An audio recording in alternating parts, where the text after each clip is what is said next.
Yeah, I believe in you.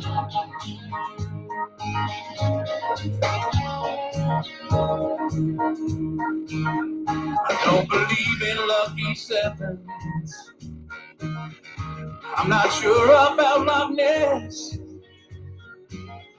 but I know I believe in angels. I believe in happiness. Hello. It's wonderful to see everybody. I don't know why that Christmas picture is hanging out back there, but it is. And I am on air. I'm so excited to be here. It's been a while. There's been some really just traffic jam and schedules, you know. I've had my grandson through his preschool year. Preschool year is finished. We did it, and it was so fun. I absolutely love the family that has been created around me. Really, really great kids. So thank you for being patient. Didn't really have a lot of shows through the fall or the winter, but I'm back. And I'm back with Mr. Vista Front Partners himself, JC Schweingrouber. He's coming up to the show. I got to figure out which layout am I picking. Okay. How are you? I'm great. How are you? I'm good. So, you know, since it is the news, I was catching up on the news and I'm supposed to be able to drag and drop this thing in here. Let's see if I can do it. It's not going to do it. I'm going to share my screen to something. This is Scripps News.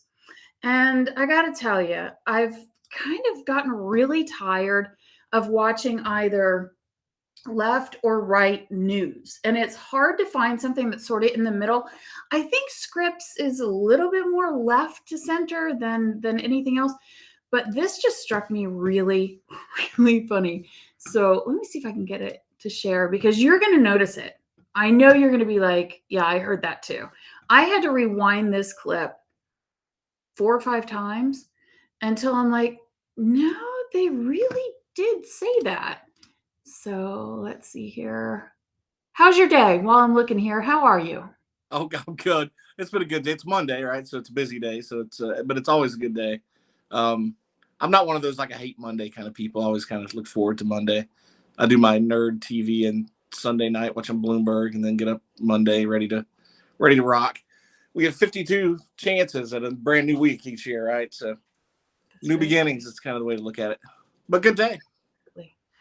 Good. I'm glad to hear that you're having a good day. I can't wait to hear I'm clicking new buttons over here, and it's like they gave me new things to click. Some of them are like, no, that's not for you. Sorry. So, okay. Let me get something. Yeah, Zoom made changes too. And it's like, yeah, it's kind of weird how some of these platforms have made some changes. And I didn't read the memo. I know. I did not get the memo on this, but I haven't been on in a long time. So, of course, there's going to be a learning curve, right? So here's Scripps News.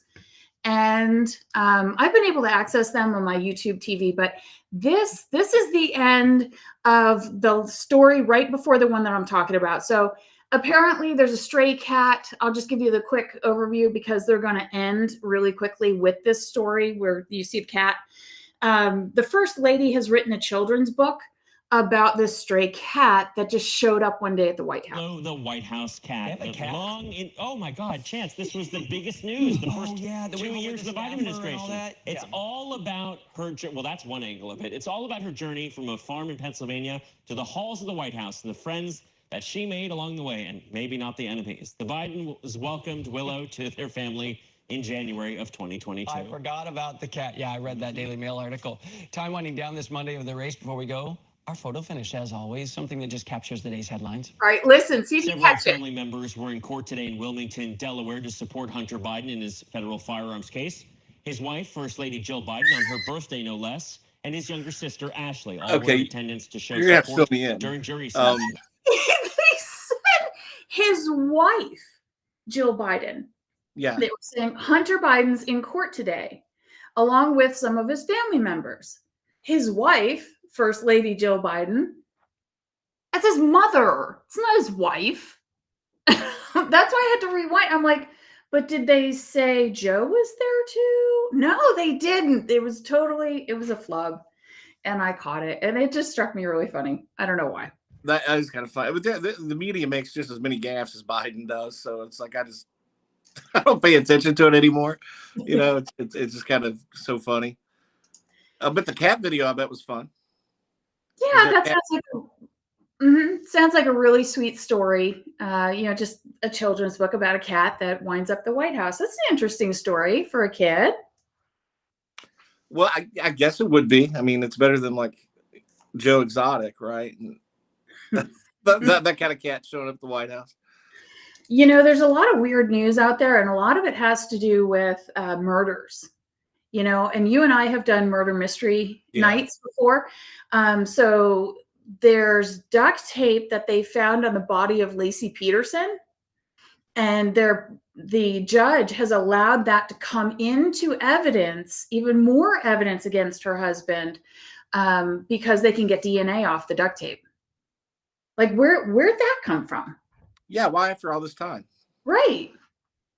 How did that not get in? Why was that not admissible before? You would think it would be a slam dunk. I have no idea. And then I was reading in the news. So this was more of Georgia. There was, and it's really an awful story. I hate to share awful news, but it's kind of like, yeah, I get it at the end. So here's how the story goes. It's a guy and his girlfriend. They got into a physical fight on the street. They're yelling at each other. They're pushing each other. And then he goes and hits her. A bystander comes up and starts beating the guy who is beating up his girlfriend and winds up killing the guy for beating up the girlfriend. And I'm like, you kind of get what you get. I mean, what's the point of beating each other up? That's not anywhere in the realm of acceptable in my head, It sounds like a country song, doesn't it? It does. Isn't there a country song where a guy picks a girl up and then like goes back to where the guy was and killed him? Oh, I don't know. It's not ringing a bell. Wait in the Truck, I think is the name of the song. Wait in the Truck. Oh, yeah. Find that. Who's the guy? I'll find it right now. I don't remember. It may be that Lainey Wilson and somebody else. Okay. Wait in the Truck, song by Hardy. Maybe. Let's see if this is it. All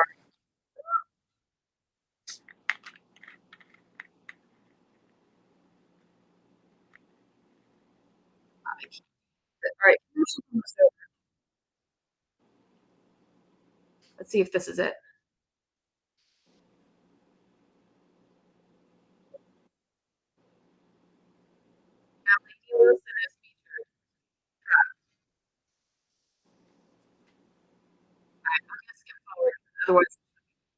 Okay. Yeah, because I can't hear the song on this side. Wow. Okay. All right. Yeah. Good call on that one. Yeah, I've heard that on the radio like a dozen times. Because I think I have about 100 country stations here, 2 bluegrass, 2 gospel, and 1 rock. So that's what I've got out in the mountains. But yeah, I've heard that song, and I thought, man, that's a country song waiting to happen.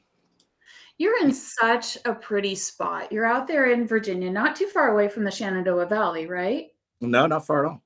It is so beautiful. It seems like you always have the perfect weather right there. And it doesn't get too hot. And did you have a ton of snow this past winter? Not a lot. We had a couple of snows, but nothing really that was debilitating for any length of time. No power outages or anything. In some places you always have that, but probably a big snow for us is probably about maybe 5, 6, 7 inches. We had a couple where we had like 8 to 10 inches. Now, when you get a little further in the mountains, I mean, that's where you're going to get like a foot and a half, a little bit further north from me. But yeah, I'm near the Shenandoah Valley. You ever heard of the Blue Ridge Parkway? Yes. That's not terribly far from here. It's like over closer toward Roanoke. You can pick up Blue Ridge Parkway, and it's a beautiful, beautiful drive. If anybody ever does it, has like a long weekend, I mean, you can drive it in a day. It's not a problem, but there's so many gorgeous overlooks. It's like you almost have to stop at every one. Yeah. I think it's over 150 along the way. It's absolutely beautiful. You must have a lot of hiking and camping and things like that through your way. Yeah, the in my little town, maybe there's always like outdoor stuff, but when you get a little further away from here, like over toward like Bristol or Abingdon, which is on Interstate 81 near the Virginia-Tennessee border, Mhm. you'll get like the Creeper Trail, which is a nice 17-mile long thing. You have South Holston Lake, which is in Virginia and Tennessee. It's about a 24-mile lake. Then, of course, you have the Appalachian Trail that runs through Damascus.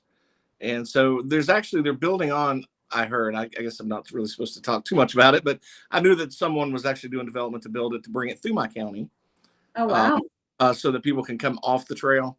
It's like Mhm. a little trail leading off of the main trail so that they can make the little town called Tazewell like a trail town.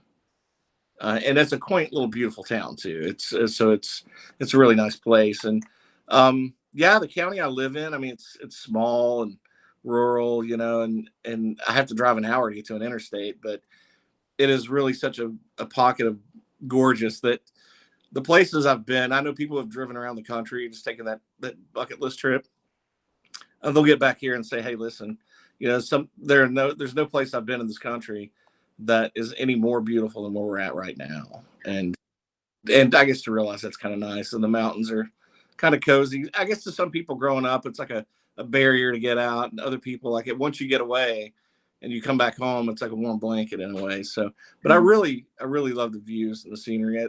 You can just go for drives here and just enjoy yourself. Yeah, I remember being in a rural area all the way up until I was, in high school. It was very urban for me. So that's sort of where my core was resonating throughout most of my life. Now I'm thinking, I'm kind of tired of the traffic and the people, and like I'm ready, let's go somewhere a little bit more calm.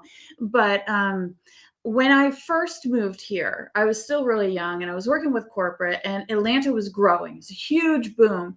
And I remember going back to that Tryon, North Carolina area in the Western North Carolina mountains. And it was like, I got to go home for a shower. I just have to get all this urban gunk off of me, get some fresh air, and then I can go back and face it again.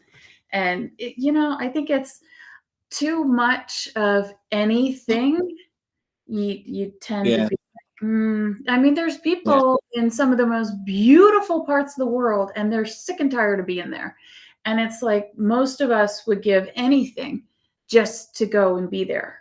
Yeah. And I guess, home is where your heart is, I suppose. And like, you can be happy is a state of mind. But Atlanta's a great town. And I loved Cincinnati when I lived in Cincinnati, but I'm not going to live downtown again. I'm not doing it. I like going outside, looking up and seeing stars. Mhm. And I couldn't do that for a long time. And then when I moved back from Cincinnati, I moved back to this little town called Abingdon, which is right next to that South Holston Lake. I live right up the road from it. And I would go out at night. There's no light pollution at all. I just see stars everywhere. Isn't it beautiful? Yeah, you can hear a cow move off in the distance. Oh, wow.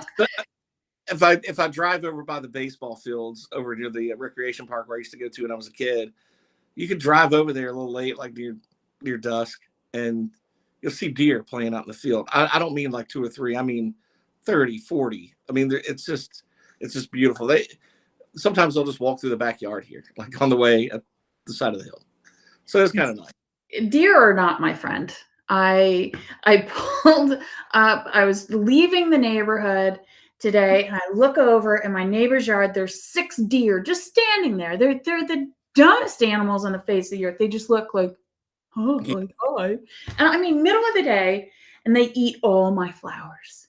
So I'm not. Yeah. Yeah, I'm not. My sister has a little problem with that too, but they